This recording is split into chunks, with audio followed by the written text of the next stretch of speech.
sesuatu yang bagian kita, demikian juga Tuhan juga ada eksklusifnya. Ada banyak hal kita nggak usah tahu lah.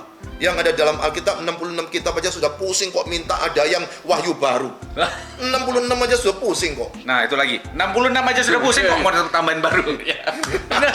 Benar. Ya. Ini menarik ini. Menarik. Eksklusif dan inklusif ya. Ya. Saya percaya kalau semua agama juga pasti punya eksklusivitas. Nah, Ya, itu, Pak. Karena begini, kalau saya bukan penganut agama yang lain selain Kristen, Ya. terus saya melakukan kebaikan dan terus saya kemudian langsung tiba-tiba nyelonong nih, saya Pak boleh ikut masuk ke surga menurut pemahaman agama ini? Pasti mereka bilang enggak boleh. Bisa, ada Pasti aturannya. lah. Jelas itu. Lah kok ini malah Kristen progresif itu semua agama boleh masuk. Asal berbuat baik. Katanya. Asal berbuat baik, karena mereka begini, karena mereka menghargai pola pikir setiap agama-agama yang ada di dunia ini, karena mereka punya perspektif tentang neraka dan surga itu berbeda-beda. Biarin, tidak apa-apa. Toh kita harus toleransi, Ya. kan begitu. Nah sekali lagi tentang ngomong masalah tentang keselamatan di dalam Kristus ya. Tadi ini sudah 2 SKS bro. Iya, Dua luar SKS biasa ini. Sudah dua- Pendengar yang luar biasa, Sudah 2 SKS. Jadi Luar biasa. jangan sampai dilewatkan dan jangan sampai tidak di-sharingkan. Nah, itu subscribe. dia. Subscribe, bener. Yang enak aja nggak mau. Apalagi yang nggak enak ya. Nggak enak. Ini yang enak ini. Mari Pak, silakan Pak. Nah, iya. Jadi kalau mungkin saya ambil praktisnya. Nah, tadi sudah Pak Juanda sudah lengkap dengan segala ilustrasi dan analogi yang luar biasa. Saya baru dong, oke. Sudah Bagus berputar-putar, masukkan kenceng lagi. Wah, Iya, mantap bagus lagi ya. banget, bagus banget. Bagi saya begini loh. Mohon dikoreksi ya Pak. Ini saya punya pemikiran waktu saya belajar tentang ini ya, materi-materi ini. Saya kembali ke satu kesimpulan begini. Di surga nanti itu tidak ada orang baik. Nggak ada. Wah. Oke. Iya, sekali lagi ya. Di Di surga nanti tidak tidak ada orang baik. Oke. Hanya orang benar yang akan masuk di surga. Menarik. Dan yang bisa membenarkan orang sekalipun mereka berbuat baik segudang apapun di bumi, itu bukan manusia, bro. Karena surga punya Allah. Yang bisa membenarkan manusia berdosa ini, sekalipun mereka melakukan kebaikan di bumi, itu hanya Yesus juga. Wow. Jadi nanti isinya di surga, nggak ada kesempatan untuk kita waktu nanti sudah di surga itu berbuat baik, sudah nggak ada kesempatan. Kita semua orang yang sudah sempurna kok. Kita disempurnakan, kita dikuduskan, kita dibenarkan. Ya. Mau berbuat baik bagaimana? Nggak ada. Ya kita menikmati satu gathering yang dengan sukacita yang besar bersama dengan Tuhan. Setelah kita dibenarkan loh. Ya. Iya dong. Ya. Jadi kalau you and saya mau berbuat baik, ya saatnya yang di bumi nih. Nanti Oke. kalau waktu saya di bumi sudah selesai, saya mau masuk ke surga. Ini bukan kebaikan saya yang di bumi yang dipertaruhkan, no. Tapi iman saya yang dipertaruhkan. Karena iman saya ini nanti yang akan membenarkan saya di hadapan Allah. Oh, berarti kalau saya simpulkan ya, iman kita kepada Kristuslah yang mendorong kita untuk berbuat baik. That's it. Betul. Itu buahnya. Buah. Jadi jangan dibalik loh, jangan dibalik. Jangan Oke. dibalik, kita ini Menarik, harus menarik. berbuat baik supaya kita dapat surga. Iya. Sedangkan kita ikut bangun surga aja kagak, Iya. mau menentukan standar mau masuk atau keluarnya surga, kenapa kok harus manusia? Wong manusia loh bukan yang membangun surga. Yang membangun surga, yang punya surga kan Allah. Termasuk Nah, biarlah- perpuluhan nggak bangun surga ya? Di episode 1, iya, episode 1. Episode 1. Ini interceptnya langsung ngepet gini Tapi Pak. kirim. Iya. Makanya Tapi kirim ya. episode 1 ada tuh bahas persepuluhan tuh. Ya, jangan lupa. Jangan Pak, sorry Pak. Saya gatel banget sih. Kirim langsung. Ya enggak masalah, enggak Nggak masalah. masalah. Tapi harus dikirim. Iya, kirim. Ingat. Dikasih rekeningnya di bawah. Ingat, karena iman kita pada Kristus, karena Iya. kita mengasihi Kristus, makanya kita Nanti saya kirim QRI saya. Saya juga mau ikutan. Jadi kembali, saya setuju dengan Pak Juanda tadi. Karena ini manusia ini tidak mampu menentukan standar mau masuk surga atau enggak. Tapi setiap manusia, saya percaya, bahkan ateis pun juga pingin kalau tanya, mau masuk surga? Pasti mau lah. Iya. Itu harapan semua orang. Iya. Iya toh. Tapi tidak semua orang mau menjalani prosedur masuk ke sana. Baik. Ya. Alkitab ngomong, akulah jalan, Nah, bukan aku tahu jalan. oh, I'm the way. I'm the way. Ya. Bukan saya tahu jalan. Ya, ya. Iya toh. Dan satu-satunya tokoh tokoh agama ya yang dipercaya. Itu satu-satunya yang berani ngomong cuma Yesus Kristus. Yang lain hanya tahu, oh ini caranya seperti I am ini. the way. Ya. Iya. Yo sama ini standar yang dipakai Allah yang diciptakan Allah sendiri. Yo layaklah dia yang punya surga. Ya, Jadi ya. sekali lagi, di surga tidak ada orang baik, Bro. Adanya Orang yang- benar. Orang benar. Jadi kita selama di dunia ini adalah orang yang dibenarkan, dan ketika masuk proses kita sudah dibenarkan, itu yang mendorong kita untuk berbuat baik. Karena kita lebih dulu menikmati kasih Allah. Oh, luar biasa. Baik itu ada ukuran. Oke. Waktu kecil anak-anak itu makan banyak baik. Kalau sudah tua makan banyak nggak Sampai nggak baik. jadi minum saya. Nggak baik. Jadi baik itu ada standarnya.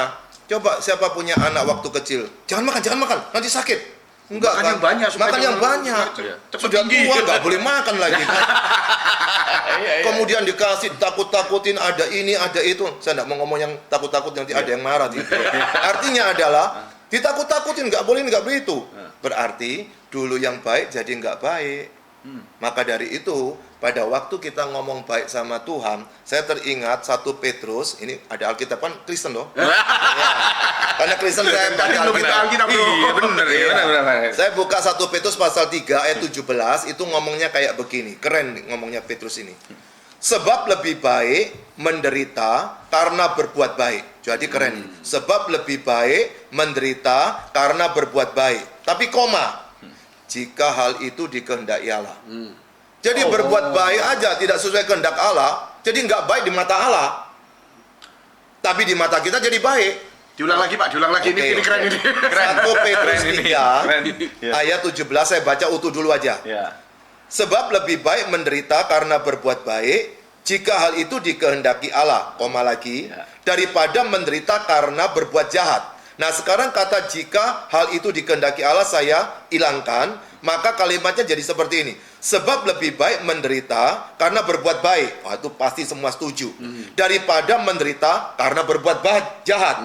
Semua setuju kan? Setuju. Lebih baik menderita berbuat baik daripada menderita berbuat jahat. Ya. Semua setuju kan? Setuju. Tapi persoalannya ada frasa yang berkata jika hal itu dikehendaki Allah.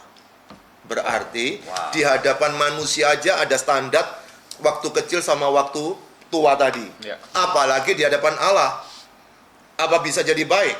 Sekarang saya kasih contoh gampang. Ada orang yang sedang, ini seringkali saya hadapi karena saya sama istri konselor.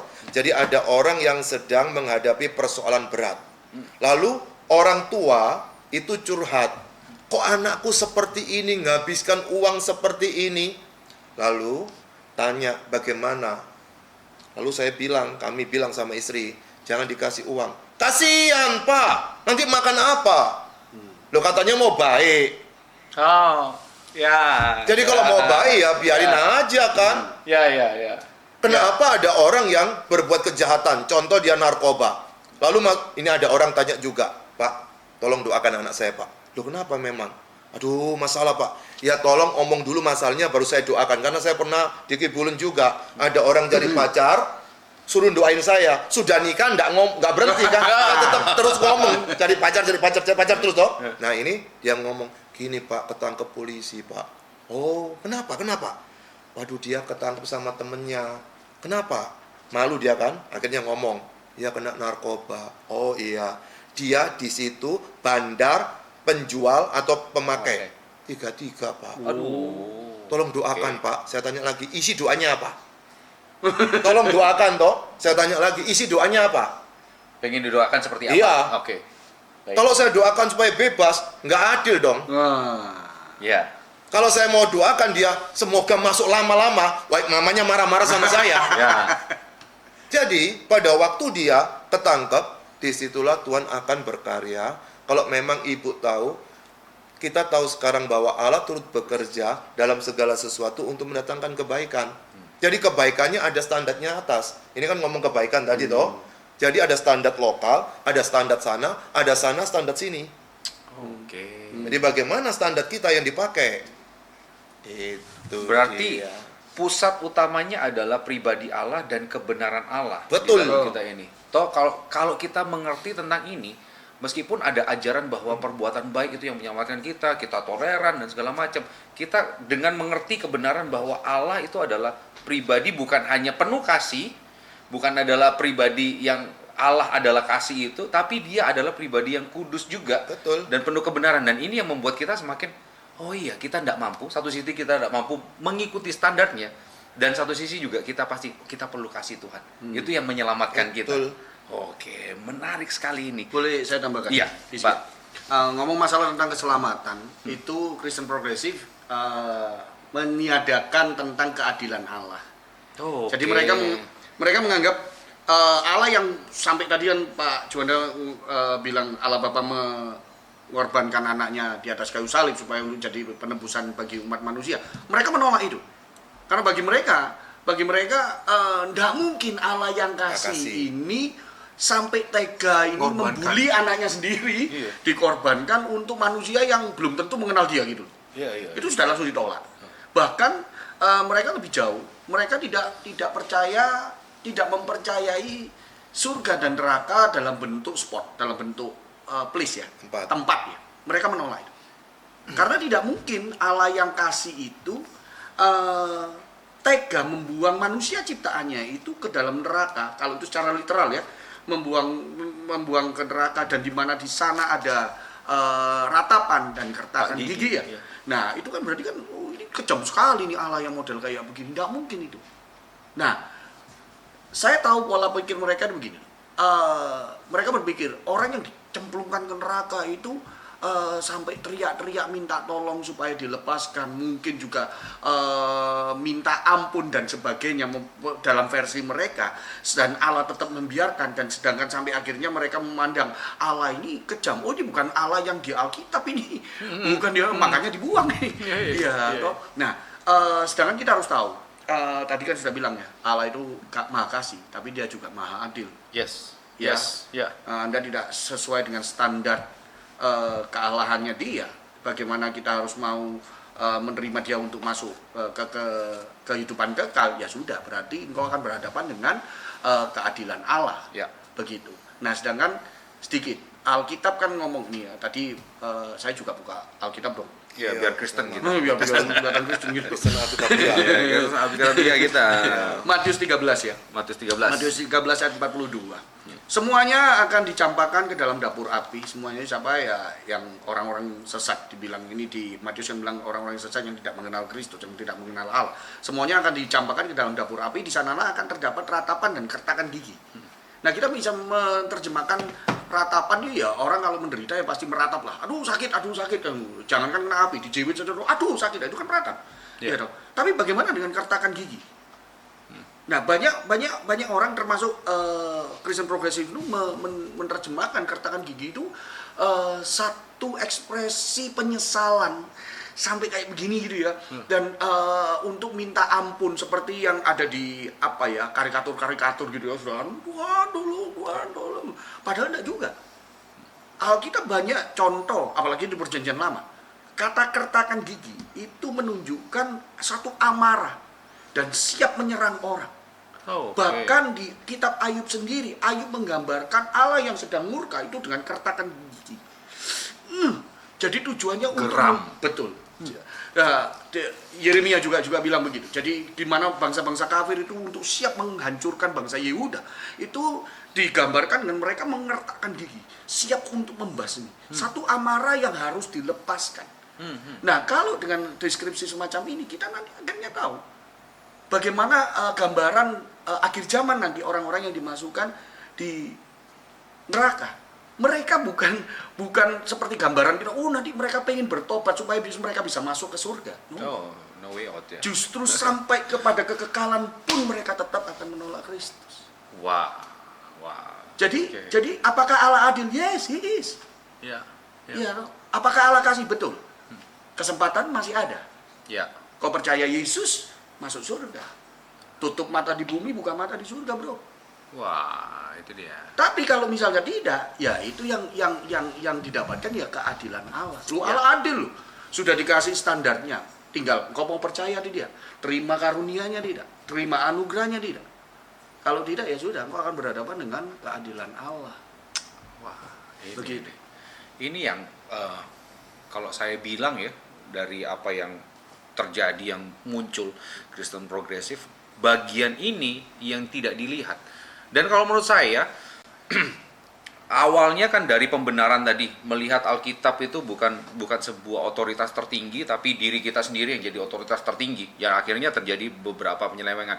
Nah, sebenarnya semuanya itu sudah tertuang di Alkitab, ya kan, tertuang di ini kan semua ditulis dengan ilham Allah, ya kan, 2 Timotius 3 ayat 16, segala tulisan yang diilhamkan oleh Roh Kudus, ya, bermanfaat untuk mengajar, menyatakan kesalahan dan segala macam. Nah, ini yang seharusnya ada. Dan tadi kayak Pak Juanda bilang tadi, ya kebanyakan orang Kristen nggak mau belajar. Sebenarnya semua sudah ada, dan Tuhan juga memberikan Roh Kudus yang menginsyafkan kita, mengajar kita. Nah, yang perlu kita tahu adalah bagaimana harusnya kita memandang Alkitab ini. Jangan sampai kita salah tafsir nanti. Apakah bagaimana cara kita menafsir, atau perlukah ada penafsiran yang baru untuk menerjemahkan apa yang tertulis di Alkitab ini, Pak? Gimana cara ini? Nah, untuk menikmati Alkitab tentu saja seseorang harus lahir baru. Lahir baru? Iya, lahir baru Baik. itu adalah orang yang sudah menerima Yesus sebagai Tuhan dan Juru Selamatnya secara pribadi. Iya. Maka secara otomatis dia akan suka Alkitab. Jadi jangan pernah memaksakan orang beragama Kristen. Itu sebabnya ini kalau waktunya panjang itu memang menarik. Kita perlu membedakan antara Kristen dan beragama Kristen. Oh, Kristen ini oke. bukan agama, tapi relation with God. Jadi ada hubungan dengan Allah dengan jembatannya Yesus. Makanya pada waktu orang Israel, mereka berpikir hukum Taurat itu adalah satu hukum yang seakan-akan menganiaya kita. Tapi kalau itu kita tahu itu kasih karunia, itu jembatannya. Jadi jembatannya untuk ke sana. Jadi Allah kita ini kudus. Pada waktu di Taman Eden sudah diberitahu, jangan makan buah yang itu. Kan banyak buah. Kenapa kok malah yang dimakan itu kan? Yang dilarang malah diterombol. Berarti manusia sejak awal, saya ini lebih suka manusia tidak punya kehendak bebas. Tapi saya lebih suka punya pilihan bebas. Oh, Free choice daripada free will. Ya. Karena kalau free will, berarti saya tidak mau surga, nggak mau neraka, nggak apa-apa kan? ya. Kan oke aja Menarik, kan? menarik. Ya, ya. Sama juga kalau kita pergi ke restoran Padang, saya bawa uang 1 triliun. Saya mau beli nasi goreng kalau ada. Nggak bisa. Satu triliun, goreng 1 triliun. Triliun. Restoran Padang tapi nggak bisa. Ya. Nggak Ini mungkin rasanya ada. ada request khusus ini ya, nasi goreng ini.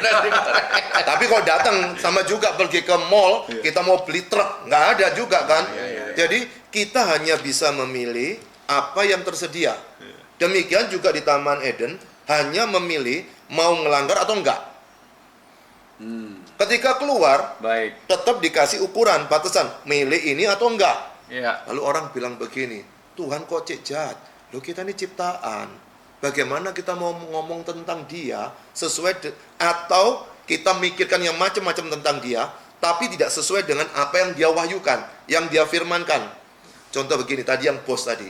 Kalau bos itu nggak mengutarakan isi hatinya, bagaimana ada karyawan yang bisa kerja sama dia? Sini kamu kerja sama saya. Besok pagi datang ya. Kemudian tidak sesuai harapan saya jam 8. Kamu nggak cocok sesuai harapan saya. Keluar. Saya buka lowongan lagi. Ayo, masuk. Kerja lagi. Nggak fair.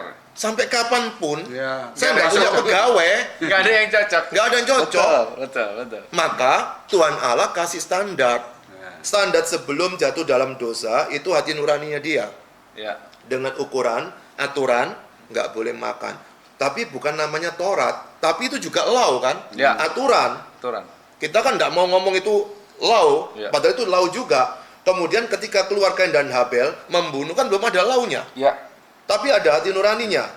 Baru ada lawnya benar, yaitu hukum Taurat yang terstruktur. Tapi ini nggak bisa semua, maka ada law lagi. Hukumnya kasih karunia. Kalau kamu mau menerima Yesus sebagai Tuhan dan Juru Selamat, keliru semua. Tapi Yesus yang mana? Yesus yang jelaskan di Alkitab. Ya. Bukan yang di luar Alkitab.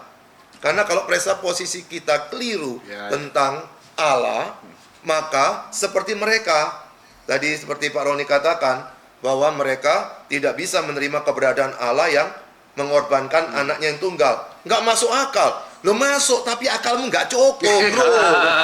Akal nggak cukup itu. Bagus nih, bagus. Masuk tapi akalmu nggak cukup. Betul, Iya. betul. Dari Pak Roni mungkin ada tambahan, Pak, tentang bagaimana supaya Iya. kita ini apa ya, penafsirannya seperti apa sih?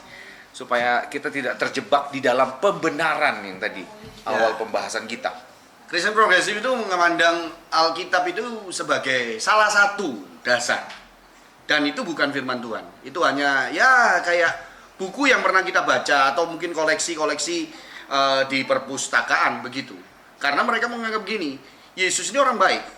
Dan orang yang baik itu pasti progresif. Artinya nanti kalau misalnya ada tokoh lain yang lebih baik dari Yesus menurut mereka, ya sudah, ini yang jadi patokan, ini yang jadi tolak ukur. Oh. Atau mungkin buku-buku lain yang lebih moralitas, moral ini kembali moralitasnya ini lebih baik daripada Alkitab. Mungkin Alkitab ada yang kurang dan ini ditambahkan, ini juga jadikan satu landasan. Begitu. Nah, sedangkan kita tidak bisa cara begitu, bro. Alkitab itu bukan berisi firman Tuhan. No. Alkitab itu firman Tuhan. Nah, kalau berisi firman Tuhan ada yang isinya enggak juga. Iya. Kan repot ini. Ya. Jadi Alkitab itu firman Tuhan dan firman Tuhan yang berdaulat itu. Yes. Ya. Yes. Bagi saya Alkitab itu bukan cuma inherent. Inherent itu lepas dari kebersalahan, kebersalahan. Jadi tidak bersalah. Alkitab itu benar-benar tidak bersalah. Bagi saya Alkitab firman Tuhan ini bukan cuma inherent saja, tapi juga infallible. Infallible itu benar-benar sempurna, sudah tidak bisa makanya akan ada Alkitab, tidak usah ditambahin lagi. Ada yang mau nambahin satu iota saja, itu dikutuk kalah lah. Ya. Jadi that's perfect, infallible. Iya. Itu benar-benar perfect. Nah ini, jadi itu yang dijadikan dasar. Nah ini yang juga dijadikan bahan belajar. Makanya bagi kita itu karena itu firman Tuhan harus ditafsirkan secara benar. Ada prosedur-prosedurnya tidak ngawur. Oh ini salah, kontradiktif ini. Kenapa kok pencobaan Yesus menurut Matius beda dengan menurut Lukas? Oh ini salah, ini dua-dua hapus ini, berarti salah. Begitu. Tidak bisa begitu. Kita belajar. Artinya yang dibilang mereka kontradiktif itu, loh iya kontradiktif. Mereka oh ini Alkitab ini banyak kontradiktifnya, makanya banyak salahnya kan begitu. Loh engkau bilang kontradiktif itu apa sudah menyelidiki? Jawaban yang benar bagaimana? Iya toh? Kalau misalnya saya ditanya gini, 1 tambah 1 berapa? 2. Oh salah kamu bro, 1 tambah 1 3. Kalau saya nggak bisa membuktikan 1 tambah 1 3, ya berarti kan ya omong kosong begitu. Iya. Nah Alkitab harus dipelajari. Dari mana dulu? Biarlah Alkitab ini yang menjadi pusatnya. Baru setelah itu kita belajar cara menafsirkan. Loh kalau cara gini ya harus sekolah bro. Ya, Betul ya Pak Juanda? Iya, harus sekolah. Kalau nggak sekolah nggak berhasil. Karena kalau takut saya kalau misalnya itu tidak ditafsirkan dengan benar, takut saya ya bisa itu sesat. Baik. Begitu. Baik.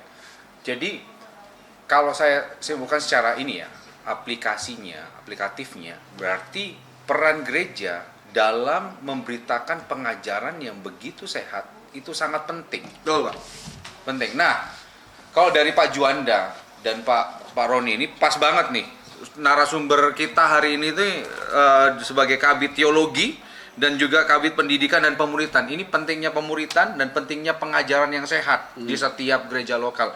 Nah, kalau dari Pak Juanda dan Pak Roni untuk setiap gereja yang ada di Indonesia, ini kan kita ini pilarnya untuk menjaga pengajaran yang baik, bukan hanya baik, pengajaran yang benar yang berpusat kepada Kristus, berpusat kepada Allah. Nah, apa ini pesan Pak Juanda dan pesan Pak Roni buat seluruh gembala, seluruh pengajar, seluruh pemurid yang mendengarkan dan yang sedang berjuang, kita semua sama-sama berjuang untuk menegakkan kebenaran ya, untuk hidup di dalam kebenaran juga. Ada pesan dari Pak Juanda dan Pak Roni. Silakan. Saya dulu ya. Ya. Nah, nanti biar closingnya yang iya, senior. Senior. Jadi begini, viralnya Kristen progresif itu, mohon maaf ya, saya harus jujur ini. Viralnya Kristen progresif ini sampai marah sedemikian rupa dan kemungkinan besar juga bisa menyesatkan banyak orang. Itu ada bagian gereja yang bagian dari kesalahan gereja juga. Bagi saya, satu kesalahan, satu berkat. Nanti saya jelaskan yang berkat dulu ya, kesalahan. Kenapa? Karena hampir harus kita akui banyak juga gereja yang hanya mengkhotbahkan sisi-sisi praktis saja. Kau percaya Yesus engkau diberkati, bro. Oh, oke. Engkau berdoa Tuhan kabulkan, bro. Damai sejahtera, sukacita, oke, itu hal-hal yang praktis. Ya. Tapi dari sisi tentang keadilan Allah, bagaimana dosa itu berpengaruh dalam kehidupan manusia, bagaimana ketidakberdayaan manusia di hadapan Allah itu mutlak, ini tidak pernah dikhotbahkan atau jarang sekali dikhotbahkan. Bagaimana ini khotbah ini jelek ini? Ngapain ngomong tentang penghukuman Allah? Ngapain ngomong tentang amarah Allah? Ngapain ngomong tentang dosa manusia? Tidak keren begitu. Dan sedangkan itu sendiri yang harus menjadi dasar-dasar iman kekristenan. Ya. Nah, dan akhirnya yang terjadi adalah khotbah-khotbah ini yo baik, enak di telinga, tapi tidak juga terlalu signifikan membangun iman kekristenan kita. Iya toh, bagi saya begini. Dan kemudian gereja membuka banyak kesempatan orang-orang awam yang non teologi ya. Maaf, saya tidak mendewakan teologi, tapi kalau untuk jadi hamba Tuhan, bagi saya hukumnya mutlak. Karena yang dipelajari adalah firman Tuhan. Ya. Ya kalau pengetahuanmu hanya berdasarkan kemalasanmu, mohon maaf. Jadi banyak orang yang aku tidak mau belajar. Yang penting berdoa saja, biar Tuhan mengiluminasikan. Bagaimana, bro? Itu kan hanya alasan kemalasan manusia. Ya. Bagi saya berkhotbah dengan Alkitab itu beda mengkhotbahkan Alkitab. Oh, menarik. Ya, ya, setuju saya. Ya, Setuju. jadi berkhotbah dengan ayat Alkitab itu beda dengan mengkhotbahkan Alkitab. True. Ya, nah yang terjadi di area gereja-gereja saat ini itu kasih kebebasan sedemikian rupa, bahkan di youth community juga itu mereka boleh sharing firman Tuhan tanpa dibekali. Ya, ya. Nah begitu ada hantam kayak gini mereka bingung. Oh iya ini benar juga ya, ini benar juga nih. Ikut arus. Iya, nah itu yang saya bilang, mengkhotbahkan Alkitab dengan berkhotbah dengan ayat Alkitab itu beda banget. True. Dan yang kedua, berkat juga buat gereja. Karena apa? Mau nggak mau gereja harus belajar sekarang. Ya. Mau nggak mau. Ya. Kan nggak mungkin, nggak apa-apa bro, nggak usah diurusi nih. Toh nanti hilang-hilang sendiri. Loh, ya nggak bisa begitu. Saat jemaatmu hilang. Iya. Nah, ya gitu. ya. Jadi pesan saya buat hamba-hamba Tuhan yang sudah dikasih tanggung jawab penuh untuk mendidik dan mengedukasi jemaatnya, don't stop learning. Don't stop learning. Ya, Ya. itu saja dari saya. Terima kasih Pak Roni. Dari Pak Juanda. Oke, singkat aja. Sebagai kabit pemuritan, kita semua harus mau dimuridkan. Amin. Ya. Karena apa? Karena ketika jadi murid itu menderita. Iya, kan Kita ngomong amin kecepatan bro. menderita. Boleh saya tarik? Tidak ada orang suka jadi murid, tapi suka jadi pengajar. Ya. Pengkhotbah itu pengajar, konselor itu pengajar. Karena intinya dari Alkitab segala tulisan yang diilhamkan Allah memang bermanfaat untuk mengajar dan seterusnya. Tapi ingat, ketika kita mau jadi seorang pengajar atau pengkhotbah, itu sesungguhnya orang yang paling menderita di dunia. Kenapa? Pada waktu dia sebelum mengkhotbahkan, dia kan harus belajar. Nah, pada waktu dia belajar, sesungguhnya dia diajar. Pada waktu dia belajar, tidak diajar, ada persoalan rohani dia. Oh, Belum lagi kalau kita Menarik. membaca ayat yang ke-16 tadi dikatakan, segala tulisan yang diilhamkan Allah memang bermanfaat untuk mengajar. Berarti pengajarnya harus diajar melalui firman itu untuk menyatakan kesalahan sebelum dikhotbahkan, nyatakan salahkan lebih dulu. Wow. Untuk memperbaiki kelakuan orang harus lebih baik dulu. Untuk mendidik orang dalam kebenaran harus dia mau dididik dulu. Itu pertama menderitanya. Tapi menderita keduanya adalah pada waktu khotbah. Pada waktu khotbah itu firman seperti pedang bermata dua. Nusuk sana, nusuk sini. Nah. Jadi pada waktu seorang setelah selesai dia berkhotbah, mestinya dia bertobat juga. Kalau ada jemaatnya bertobat. Makanya seringkali orang suka berbicara di mimbar, tapi dia pikir bahwa ayat Alkitab ini sebagai sebuah alat untuk kepentingan dia.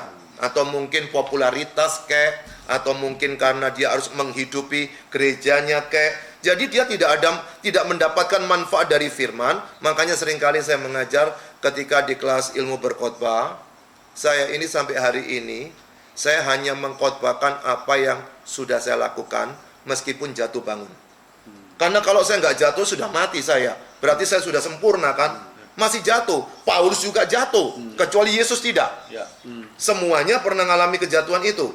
Maka khotbahkanlah apa atau ajarkan apa yang sudah kita lakukan.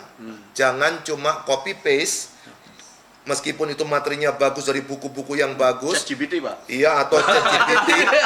Iya, betul. Atau dari YouTube dan sebagainya. Suatu hari saya berkhotbah di sebuah gereja modern. Lalu kemudian senior pastornya bilang begini, Pak, saya pikir khotbah Bapak ini nggak bisa dibuat ChatGPT, Pak. Dia bilang, lo kenapa? Bapak bisa ngulas gini, orang nggak kepikir ke situ. Karena apa? Karena itu yang saya alami. Kecuali nanti suatu hari banyak orang yang sudah ngalami itu dikumpulkan sama ChatGPT baru muncul seperti itu. Ya. Dan saya percaya kalau semuanya sudah terpenuhi teknologi, Yesus datang. Amin. Oh, amin. Saya Amin. percaya. Amin. Ini nubuatan ini bukan nubuatan asal-asal Tuhan bicara begini. Kenapa? Kalau semuanya sudah selesai, terus manusia mau bikin apa? Ya. Yang balik lah. Iya, balik. Berarti contoh ya, contoh sudah bukan 3G, sudah 50G. Sudah bisa ketemu seperti ini. Lalu mau apa lagi? Semua sudah keluar seperti yang dikatakan oleh Kejadian pasal 11 itu, semua sudah bisa. Coba baca Kejadian 11 ayat 6. Ini menarik sekali untuk menutup ini. Saya tahu yang bagian operatornya emosi Bapak Ibu sekalian. Tapi biarlah, firman adalah firman. Biar emosi meskipun Kejadian pasal 11 ayat yang ke-6 ini menarik sekali. Ini gara-gara menara Babel. Lalu ayat yang ke-6 berkata begini, dan ia berfirman, mereka ini satu bangsa dengan satu bahasa untuk semuanya. Ini barulah permulaan usaha mereka. Mulai dari sekarang, apapun yang mereka rencanakan, tidak ada yang tidak akan dapat terlaksana. Semuanya terlaksana. Coba, berarti semuanya terlaksana. Berarti memang dia diberikan kapasitas manusia itu sampai menemukan semua yang Tuhan sudah taruh di muka bumi ini. Jadi kalau Albert Einstein atau si Isaac Newton menemukan teori gravitasi atau IMC kuadrat, itu sudah ada di ini. Dia cuma dapat memformulasikan. Kalau semuanya sudah diformulasikan, saya percaya Yesus datang. Selesai kita hidup, mau bikin apa lagi? Ya. Mungkin itu. Jadi belajarlah apa yang kita Suruh belajar lagi, bro. sampaikan. Kita harus dapat dulu. Ya, wow. Terima kasih banyak Pak Juanda dan terima kasih banyak Pak Roni. Kita belajar banyak hari ini. Dulu kita nggak tahu, tapi kini aku tahu di One Voice. Jadi tunggu episode-episode selanjutnya. Kita akan sama-sama belajar tentang kebenaran firman Tuhan. Jelas kebenaran firman Tuhan itu tolak ukurnya adalah tentang Tuhan sendiri dengan kebenarannya, dengan kekudusannya, bukan tentang kita. Karena kalau fokusnya kepada kita, itu adalah pembenaran kita, bukan kebenaran Allah. So, terima kasih sekali lagi buat Pak Juanda dan Pak Roni. Jangan lupa subscribe dan jangan lupa bagikan kepada orang-orang di sekitar, dan kita bertumbuh bersama. Tetap sehat, tetap semangat, tetap jadi berkat. God bless you all. God bless you. One voice. One voice. Biar seneng kakak Mika.